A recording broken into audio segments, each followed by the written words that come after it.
que después la subo al YouTube, yo tengo un canal de YouTube y yo todo este tipo de cosas las subo porque no solamente le va a servir a Luis Antonio Vélez, le va a servir a otros estudiantes también.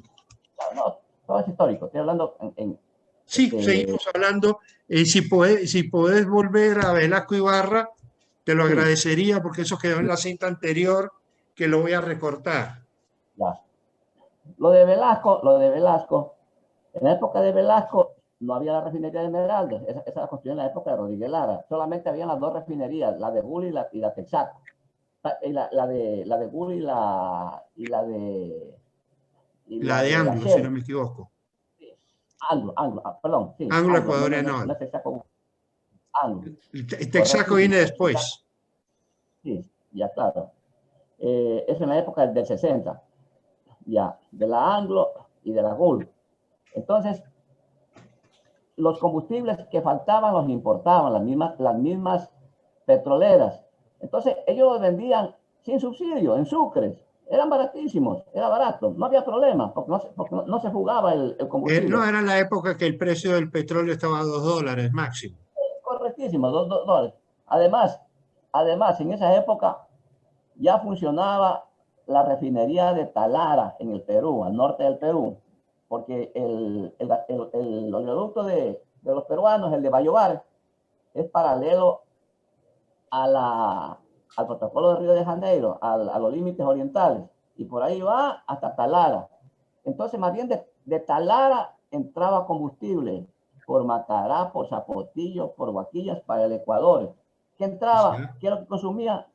El Keres, el querosene, porque no había otro combustible, no se utilizaba. Ahí no había gas, GLP, no se consumía gasolina, no se consumía nada. Ya.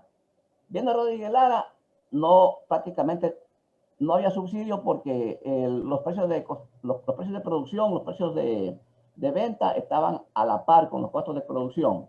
En el gobierno de Hurtado, perdón, en el gobierno de Rodríguez Lara, en el triunvirato.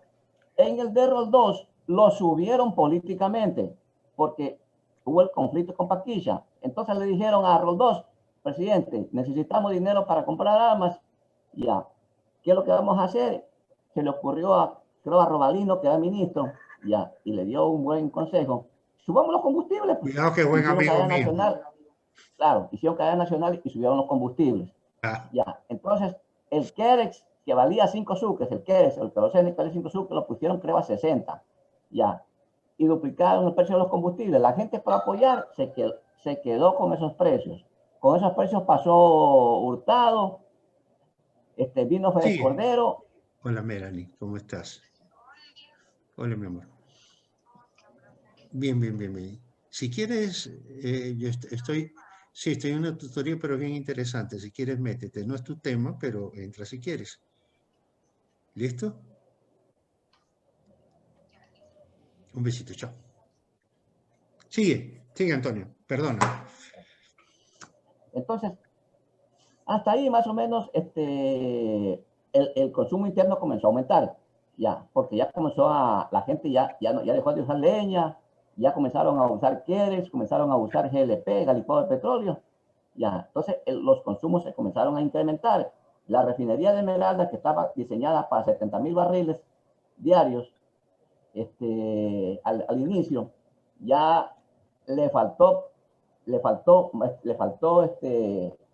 no abastecía, más las dos de la península que eran pequeñas, que la repotenciaron, la una la hicieron de 8,000 a 16,000 y la que era de 12,000 la hicieron a 25,000, ya, con Férez Cordero, con Rodríguez Lara y con Férez Cordero, y ahí se quedaron porque ya no dan más. Entonces comenzaron a importar. En la época de Férez Cordero, Férez Cordero hizo unos incrementos del combustible, ya, porque ya el precio se disparó y el consumo era excesivo, no satisfacían las refinerías el consumo interno, había que comenzar a importar, entonces se comenzó a importar en la época de Férez Cordero. Entonces Férez Cordero tenía que elevar el precio del combustible. Entonces, elevó el precio del combustible, no recuerdo a cuánto, pero eran elevaciones que le llamaban la política de shock, política de shock, ya, anuales. Cada año le ponían un precio referencial, pero más político, porque no podían poner totalmente a precio internacional, que era la idea de Dají. Ya, Dají decía, en el Perú los precios son a nivel internacional, el mercado los pone los precios, el mercado los pone. En Colombia lo mismo. Entonces, vino Rodrigo Borja, ya, y comenzó a elevar los precios, los microprecios que dicen ellos, las microelevaciones, ya. Cada 6 meses subió un poquito, y con la política de que en vez de que consuman GLP, que consuman querosene, Kerex. Entonces salíamos a los barrios suburbanos con un tanquero, algo anticuado, antitécnico, a repartir a 5 sucres el galón de querosene, que valía 60 ya en el mercado nacional. O sea, no era la solución. Mandaron a hacer unas cocinas, unas hornillas ahí para el campo, para que... Es más o menos lo mismo que el Machi, pero en Kerex, no en electricidad. Fue lo mismo del Machi. ¿Okay? Eso no resultó. ¿Qué pasa? Que Fujimori gana las elecciones en el 90, ya, en el Perú. Y en el 91, Fujimori, ¡pum!, quitó totalmente cualquier subsidio que pudo haber habido en el Perú. Y los precios de los combustibles en el Perú se pusieron en el 91 a nivel internacional. Y ahí sí ya comenzó a jugar. Antes jugaba solamente el Kerex. En la época de Félix Cordero jugaba el Kerex por las fronteras. Por Guaquilla, Zapotillo y Macará jugaba el Kerex. En el norte no, todavía no había ese problema. Ya, viene Fujimori en 91 y comenzó a jugar. Rodrigo Borja no sabía qué hacer. Le entregó el problema a Sisto en el 92. Ya. Y Sisto nos mandó para que pongamos orden en la frontera, para que en 3 días hagamos un informe y frenemos para que no pase un cilindro de gas ni un galón de combustible. El problema era complejísimo. Ya, una frontera grandota, permeable, que por cualquier lado se fugaba el combustible. ¿Por qué? Porque estaba subsidiado aquí en el Ecuador. No querían tomar las medidas que recomendó Dají, ya, quitar totalmente el subsidio y que el combustible sea a precio internacional, subsidiar el transporte, subsidiar a los sectores productivos. Subsidiar el consumo, básicamente. Claro, el consumo, sobre todo del diésel. Ya, el problema era el diésel, porque las gasolinas sí lo podían pagar. Ya. Y otro problema era el problema del GLP. Se comenzó a jugar el GLP ya en el año 82 al Perú. Ya, porque era baratísimo. Ya, en esa época en Sucre valía 4.900 sucres. Entonces, era tan anticuado el sistema que yo me acuerdo que en la época de Sisto y después en la época de Adalá, teníamos que todas las semanas, en la época de Sisto, todas las semanas, todos los días y todas las semanas, estar en Guaquillas, pasando al otro lado, pidiendo permiso para ir a ver a las gasolineras el precio de los combustibles y llamar a Quito, a este precio está, y cada fin de mes a este precio está, para ver si es que tomaban alguna decisión de incrementar, pero les temblaban las manos. Ya, entonces, cuando mandábamos a los informes, solución, decía, nos pedían solución, eliminen los subsidios. Y nos llamaban por teléfono, eso no podemos hacer. Ustedes lo que tienen que hacer es controlar y no dejar pasar un solo galón de gasolina, ni de diésel, ni cilindro de gas. Pero ¿cómo si la frontera es grandísima, es permeable? Ya, los militares no pueden estar ahí 24 horas del día controlando. Se pasan por los pasos clandestinos. Hay Guaquillas, ahí en el canal nacional Cerumillo está abarrotado de cilindros de gas y de combustible, y de repente hay un incendio, vuela todo Guaquillas. Bueno, no había quien tome la decisión, porque todos le temblaban las manos, al ministro, al subsecretario, al director de hidrocarburos, a todo el mundo. le temblaba las manos tomar la decisión de quitar los subsidios a la gasolina, que era poco, como dijo recién Pozo, que Pozo habló recién. Ya a nivel de gasolina prácticamente ya no hay ningún problema. Ahora el problema es a nivel de GLP y a nivel de diésel. Ya viene Bucarán y así mismo que le hagamos un informe a cómo se puede poner. Y me acuerdo que fui a Huaquilla, hicimos un estudio rápido y le dijimos a Bucarán que lo ponga a 16.000 sucres, de 4.900 a 16.000 sucres.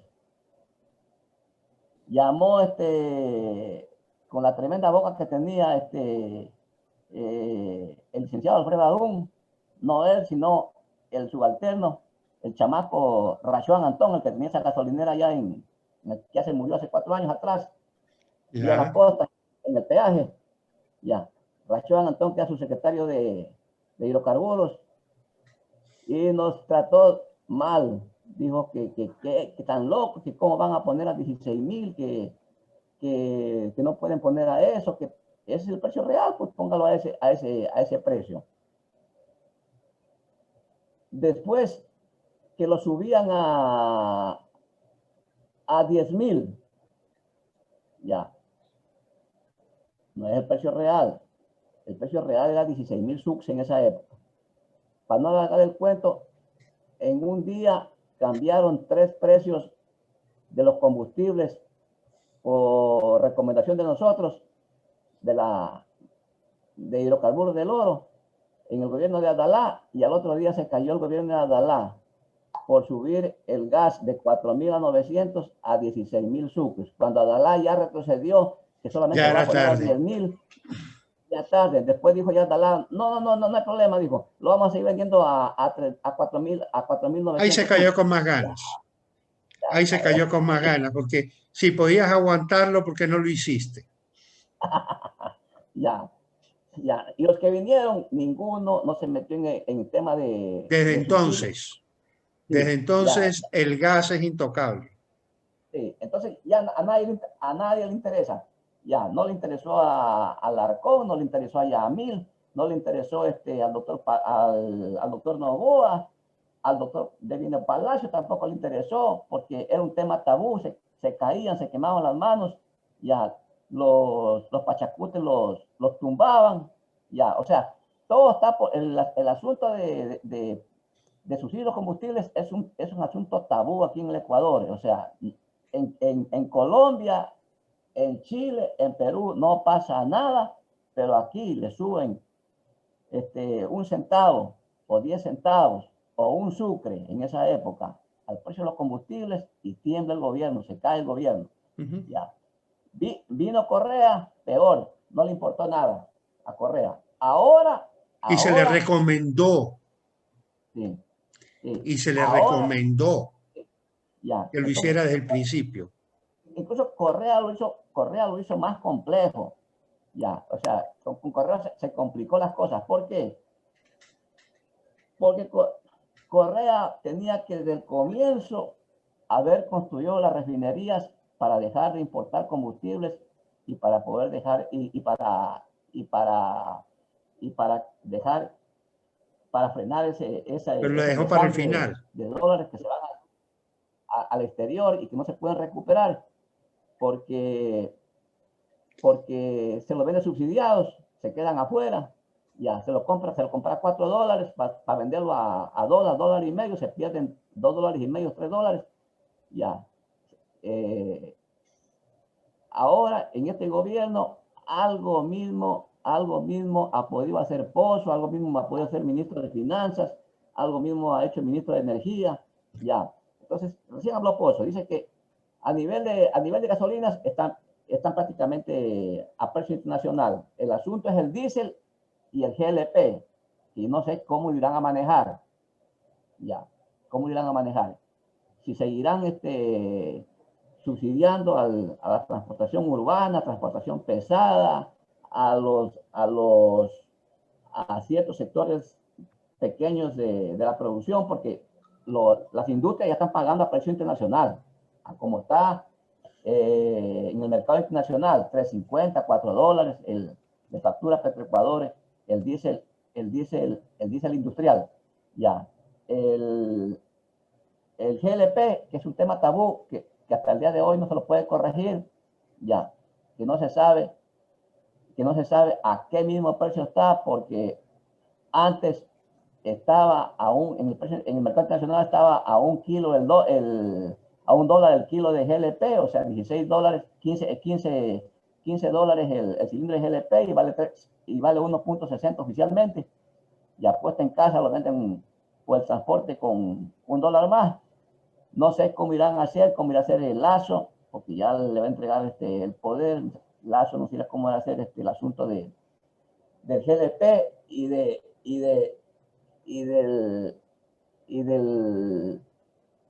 diésel, que tiene que seguirlo subsidiando a los transportistas para que el pueblo no sienta la elevación del precio del pasaje. Ya. Pero el asunto de los combustibles es un asunto tabú, es un tema hermoso, muy profundo. Hay muchísimos intereses de por medio de ciertos sectores, ya, de los que no quieren que se construya refinería para seguir importando, porque es un gran negocio importar derivados y vender crudo con descuento y con altos descuentos.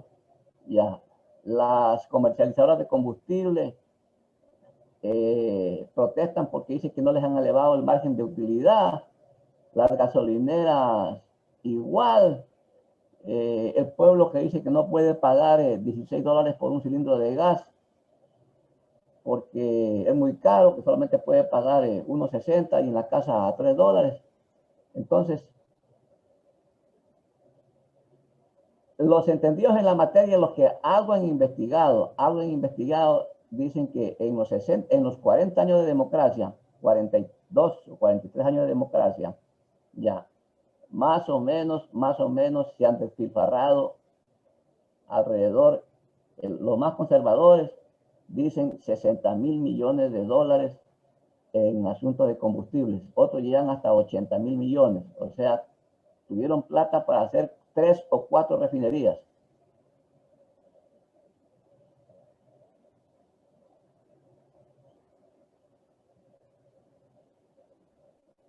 Está así, está en mute la suya. Ah, ya. Está en mute la suya, sí. Tú me estás haciendo acordar de algunas cosas que me enseñó mi padre. Sí. Es que el desperdicio no solamente va para afuera, el desperdicio también va para adentro. Claro, Cuando tú claro. tienes un producto que es tan barato, no te importa ahorrarlo. Claro, correctísimo. Entonces,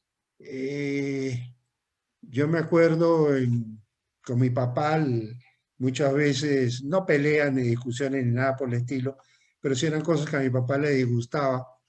Él visitaba cuarteles militares, porque vendíamos Sí, todas las cocinas de todo el cordón claro, fronterizo, mi papá las puso.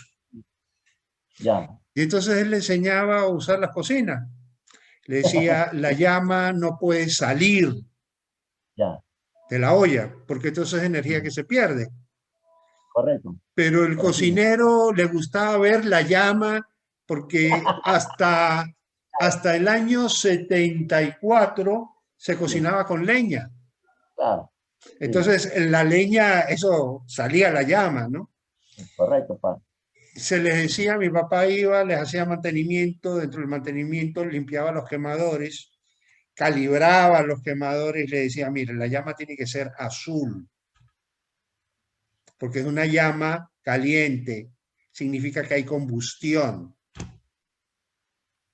Cuando la llama es roja, hay mala combustión, se está produciendo carbón y por eso es que la olla se pone negra por abajo y usted está consumiendo más gas del debido.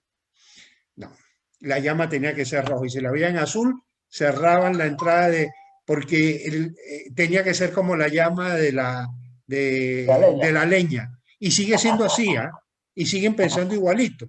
Sí. Lo otro, mi papá les colocaba centralinas de gas con medidor industrial de alta presión. Decía, esto tiene que funcionar con 3 cilindros de 15. Ujú. No, los tipos ponían un cilindro de 3 cilindros de 45. Ya. Los tipos ponían el cilindro de 15, no de 45, porque el de 45 es más caro. Sí. El resultado es que a la media hora el cilindro estaba congelado. Claro, Bota el cilindro lleno de gas, pero ya congelado, claro. y pon uno nuevo. Y papá le decía, ¿no te parece que te sale más caro así? Es decir, si tú usas el gas apropiadamente, tú puedes reducir el consumo fácilmente a un 30-40% de lo que se está haciendo actualmente. Ujú. Pero como es barato, para poder bajar el consumo tienes que invertir en mantenimiento, pero como es barato, con lo que te ahorras te compras una cocina cada rato, pues no importa que se dañe. Claro, lo mismo sucedía en los vehículos, en los carros, con gasolina baratísima.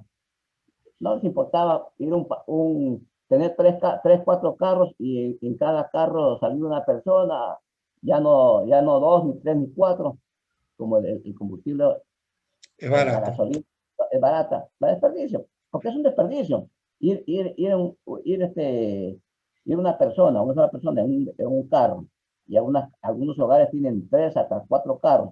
Claro, pues ellos compran, les resulta baratísimo, les resulta cómodo y fácil comprar un carro porque la gasolina es barata. Pero si tuvieran que pagar 3.50 o $4, como en Estados Unidos, ya la premium o la especial, ya ahí no se van a subir una persona en cada carro. ¿Sabes? Compremos un carro y con un carro vamos dejando a cada quien su trabajo, en la universidad, en su trabajo. Ese es el efecto de la racionalidad de los precios, la Claro, racionalidad en el consumo. claro, Y ese es uno de los efectos más duros. O sea, el efecto económico no lo tiene solamente en el contrabando, que tú estás subsidiando el consumo externo. Y es lo que quería ver en estos gráficos que no encuentro los que hice. No sé dónde ya. rayos los puse. Me pasé todo el día, Luis Antonio Vélez, trabajando para ti y ahora no encuentro lo que hice. No Pero en importa, todo caso, eso se puede hacer de nuevo, no hay ningún problema. nos conectamos Pero ya cuando hay dos efectos negativos. El efecto de las pérdidas que te genera el contrabando, que Antonio Lara ya te está diciendo, lo calculan entre 60 y 80 mil millones de dólares acumulados, y el efecto interno, claro, que un es un desperdicio. desperdicio más el no desarrollo de otro tipo de actividades que podrían ser mucho mejores, ¿no? Transportación, por ejemplo. No usamos transportación eléctrica porque ¿para qué voy a usar transportación eléctrica si la gasolina es barata? Construimos hidroeléctricas, pero no consumimos electricidad porque el gas es más barato. Claro, correcto, ¿Ya? correcto. Estamos hablando de toda una serie de efectos que te va generando la irracionalidad en el consumo. Bueno, Antonio, es que los dos se llaman Antonio, pues. Cuando Ya, digo Antonio me estoy refiriendo a Antonio Lara.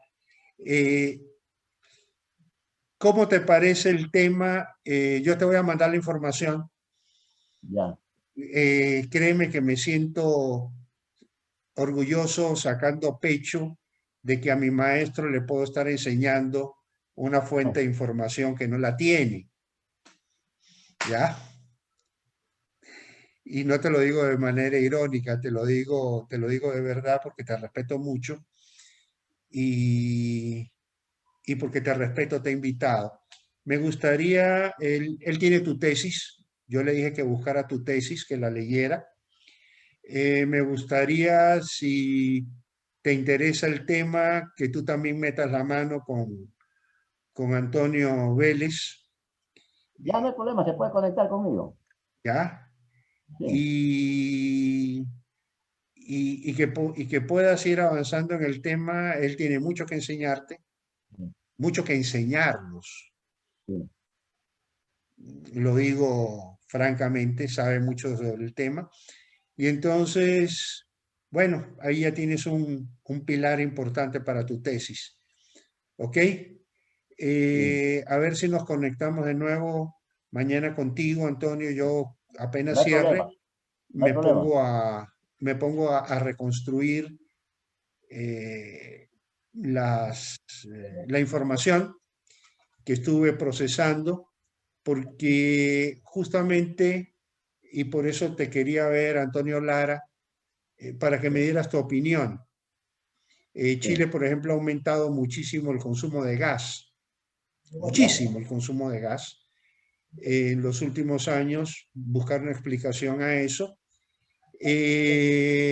Hay países como Chile se muestran más sensibles a los precios internacionales, ¿no? sí, Tú ves que sube el consumo cuando el precio baja, baja el consumo cuando los precios suben. Pero correcto. en el caso de Ecuador, La ley del no, en mercado. el caso del Ecuador, mientras más sube el precio internacional, el consumo nuestro se acelera. Y entonces ahí la hipótesis es cuánto de ese aceleramiento en el uso de hidrocarburos está en el contrabando y cuánto de ese aceleramiento está precisamente en el crecimiento de la economía. Porque en Ecuador el consumo no responde a los precios, responde al ingreso. Ujú. ¿Ya? Que es el otro elemento que también que yo estaba viendo y que quería compartirlo contigo. Así que, bueno, chicos, ¿qué tienes que decir? ¿Qué has aprendido? Luis Antonio, Ajá. ¿Qué lo Aprendido, o llaman? sea, claro, sí. Así que me voy a decir Luis nomás para no confundirse Ya. al momento de... O Tú eres Luis sea, en entonces. el sentido... Sí, Luis no. El primer Ok, nombre no. dale. Ya. O sea, en el sentido de que, o sea, la tesis debemos enfocarla en el... Bueno, yo eso también quiero decir del ingreso, o sea, como que decía, pudimos evidenciar que el consumo no responde tanto a los precios internacionales, sino al ingreso, porque gran parte está subsidiado. O sea, yo, como que el efecto no se No logra hay una apreciar. variación del precio interno. Al no haber Ajá, no. una variación del precio interno, tú no vas a ver un efecto sobre el consumo. Ah, Sí sí, vas a verlo cuando se mueve cuando se mueve el ingreso. Y ahí ajá, caes en una paradoja muy interesante. Si tú ves que el ingreso en el Ecuador es función del precio internacional de petróleo, que es algo paradójico, es algo paradójico que a su vez resulta perverso. ¿Por qué? Porque sube el precio internacional del petróleo y suben los ingresos en el Ecuador. claro. Y al subir los ingresos en el Ecuador, sube la demanda doméstica de petróleo. Ajá. Y al subir la demanda interna y no tener suficiente capacidad de producción de derivados, suben las importaciones Suben las de los importaciones derivados de lo mismo. y sube el contrabando. ¿Ya? Ajá. ¿Por qué? Porque es Porque más fácil venderlo, si los más fácil precios comprarlo tienen, aquí. si los precios tienen un efecto sobre la economía, es la racionalidad, la distribución de los recursos que son escasos. Entonces tú tienes unos Ajá. mayores recursos que estás produciendo, pero ¿hacia dónde estás destinando esos recursos? Los estás destinando a importar petróleo y los estás destinando a consumir más combustible. Es decir, el producto no tienes un efecto sustitución. Mientras más crece el precio internacional del petróleo, más crece el consumo y por lo tanto más crece el sacrificio económico que estás haciendo, ¿ya? justamente por la irracionalidad de los precios. De ahí viene el otro problema político del que nos estuvo hablando Antonio, de que nadie se atreve a poner el cascabel al gato. Y cuando el Y actual cuando lo hicieron, presidente le quiso poner el cascabel al gato, casi se cae el 2019, pues, ¿no? Ya vimos cuál fue el efecto. Los precios siguen subiendo y ya estamos viendo las amenazas y ya estamos viendo todo, porque son años.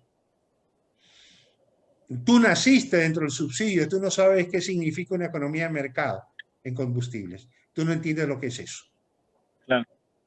Tú ves países europeos donde la bicicleta es popular. En Holanda, En en Holanda, Bélgica, tú ves que la gente anda en bicicleta. ¿Y por qué anda en bicicleta? Porque el combustible es carísimo.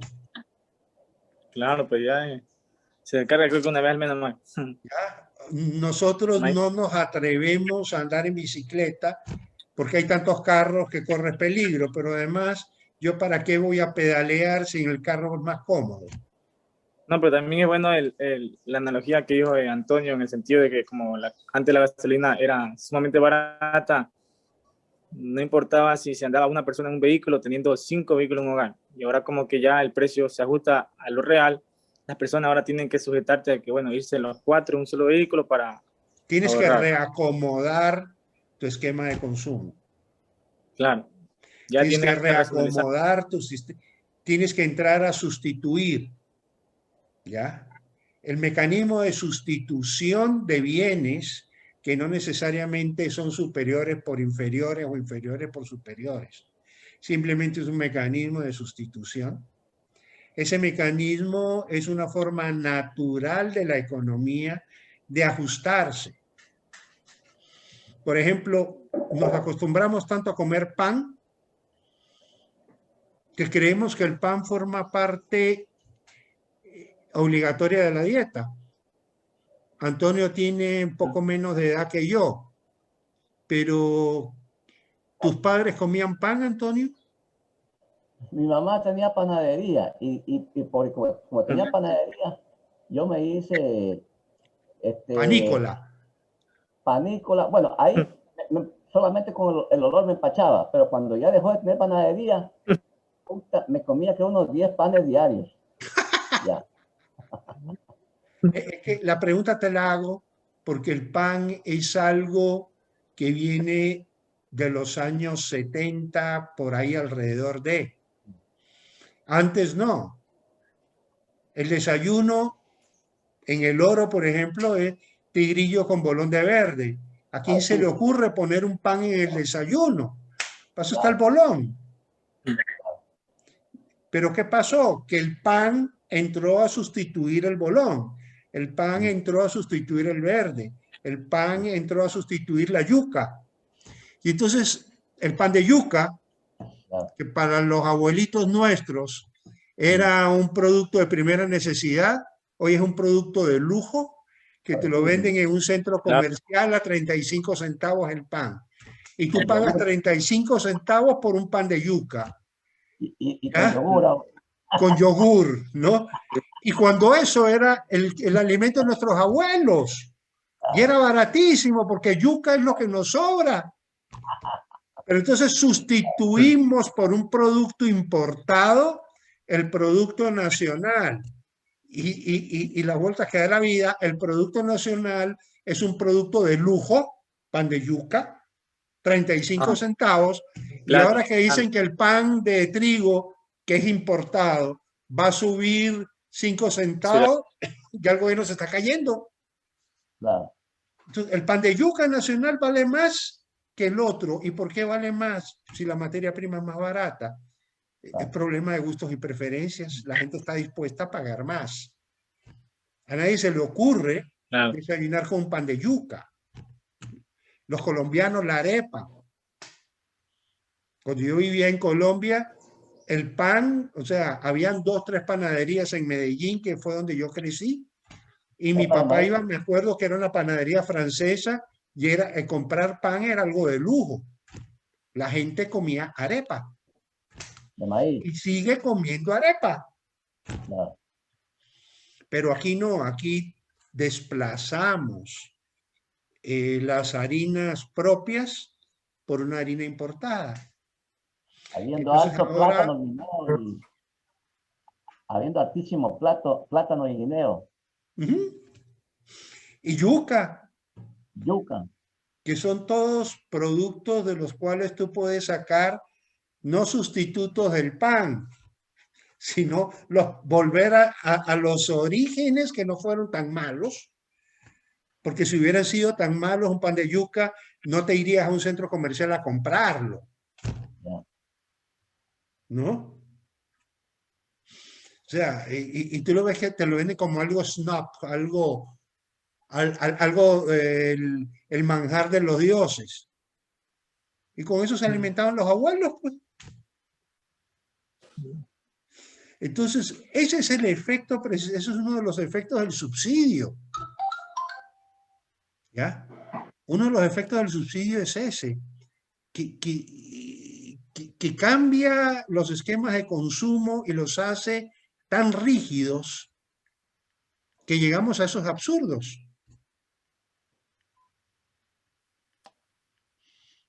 ¿Por qué no comemos pan de yuca en el desayuno? Ah, es que es muy caro. Es más barato el pancito. Claro. Sin considerar que el pancito tiene subsidio. ¿Me explico? Bueno, chicos, Antonio, te agradezco un mundo. A ver si mañana lunes... Tú estás jubilado, ¿no? No, no hay problema.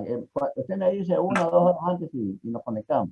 Ok, listo. Yo te escribo más tarde porque Ya. tengo otros estudiantes ahora que atender. Te escribo un poco más tarde y nos ponemos de acuerdo porque el objetivo de invitarte hoy, no digo que salió mal a la reunión, todo lo contrario, creo que salió bastante bien,